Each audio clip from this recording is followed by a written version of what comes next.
Hi, this is my review of Splatter Shack, a solo splatterpunk TTRPG. This is from the creator of Luchador Hero and Crime Fighting Luchadores. There are a few mechanical similarities, but the theme and the specific rules for this solo RPG are quite different.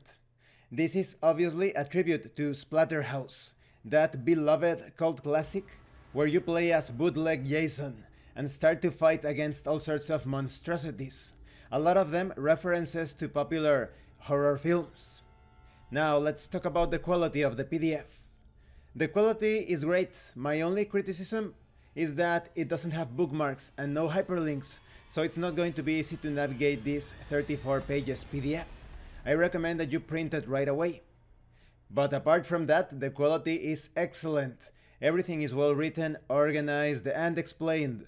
The graphic design is quite thematic, very much expressing what this game is all about: blood, gore, horror, and the most savage violence. So overall the quality is great despite those criticisms. I also really like the pixel art throughout the document. Now let's talk about the contents. I am going to avoid spoilers because part of the charm of this solo RPG is unraveling the mysteries and the story. This is not the deepest of horror stories. So suffice to say, you are someone that goes into the woods with your beloved, because you can actually play as a female character. If you wanted to roleplay as a female Jason, you can do that, just like the figure from the Bishoujo line, or I think that's the name. So just because the cover has some burly guy, it doesn't mean that you have to be a male character. So you go into the woods, things happen, and you end up with a demonic mask attached to your face, which gives you powers, and you need to rescue your beloved. So as you can see, it's pretty much the story for Splatterhouse. Like I said, I avoided all of the major spoilers, but that's pretty much it. So what do you need to play this solo RPG? You need 3 6-sided dice, you need pencil and eraser, a copy of the character sheet, and appropriate music if you want. When it comes to creating your character, everything should be handled randomly. That's part of the fun. You randomly determine your type of mask. Maybe you have a goalie mask that gives you a bonus in armor. Maybe you have a demon mask that grants you a bonus to all of your attacks. When it comes to skills, you have 3 different skills: muscles, reflexes, and brains. Muscles represent your slayer's strength and aptitude to fight in close combat. Reflexes represents your slayer's agility and aptitude to use firearms. Brains represents your slayer's mental capacities and resilience. You can upgrade each skill between 1 and 3. When you build your character, you distribute 3 points among the 3 skills, however you see fit. You also randomly generate your hit points. When it comes to armor, this is subtracted from the total damage that you receive throughout the game. You also randomly determine your weapons. Maybe you start with a 2x4, perhaps a metal pipe. Some weapons are better than others. The crown is taken by the chainsaw and the boomstick, but they require ammo and fuel respectively. After each fight in which you use them, you need to make a roll to see if you are out of ammo or out of fuel, and you cannot use those weapons until you find ammo or fuel. You also start with other items such as the beer, which restores hit points, or perhaps a meat cleaver, which raises your damage, so now you're going to be dual wielding. But there is a limit when it comes to conventional weapons. You can never carry more than 2 weapons, one in your hand and one in reserve. There is no limit to all other types of objects that you can carry. You also randomly determine the name of your slayer, perhaps Jason, maybe Michelle, perhaps Freddy, maybe Jennifer. Now when it comes to skill checks, whenever you need to carry out these checks, you need to roll 2 6-sided dice plus a bonus in that particular skill, if any. If you roll under 8, it's a failure. If you roll 8 or above, it's a success. Sometimes there will be a consequence for failing a skill check. If that's the case, it will be explained in the text. When it comes to combat, there is no initiative roll in Splatter Shack. Attack and defense are both resolved with a single dice roll. Whenever you wish to attack, the first step is to determine which weapon you use. The 3 types of attacks are unarmed, close combat, and range.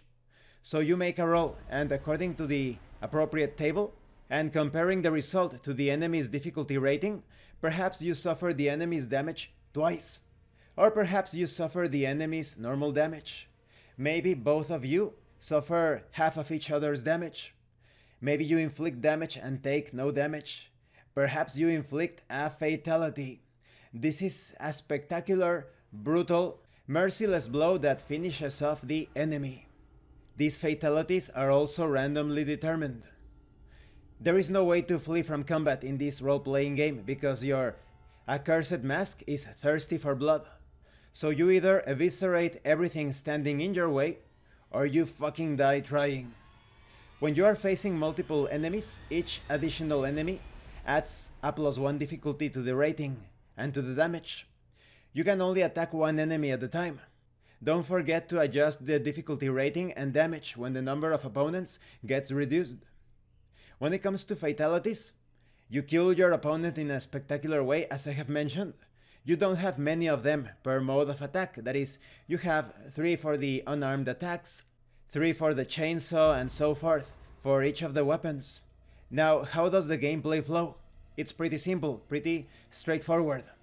You are entering this horror-infested shack. As you move through the rooms, the content is going to be randomly generated. So it's going to be different even if you play this game several times. The hazards, the enemies, and the encounters are going to be quite different. When it comes to the enemies, in order to avoid spoilers, they are pretty much the horror enemies that you would find in a Nintendo game or a Sega game. The old school game, that is. We are going full retro here. So what do I think about Splatter Shack? This is an amazing horror solo role-playing game.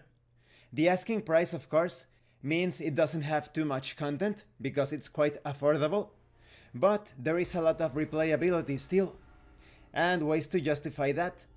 Maybe you are constantly going into this shack because you are trapped in this loop, in a hellish loop, and you constantly repeat the same situation over and over with some differences. Or maybe you want to use your own tables or come up with your own accursed structures, terrifying buildings that you will go into, and you can either randomly determine or come up with your own hazards, enemies, and special situations according to the room that you enter. So my highest recommendation considering that, it's a fun and fast solo RPG and perfect for Halloween. Thank you for watching this review, and thank you for your likes and your comments. If you have any questions or comments, please let me know. And thank you so much to those of you that are going the extra mile to support the channel. If anyone else wishes to further support the channel, the information on how to do that will be in the description below. This has been Abraham El Jaguar, a professional game master. If you want me to run a game for you, please check out the pinned comment below. And remember, roleplay solves everything. Once again, thank you, and see you later.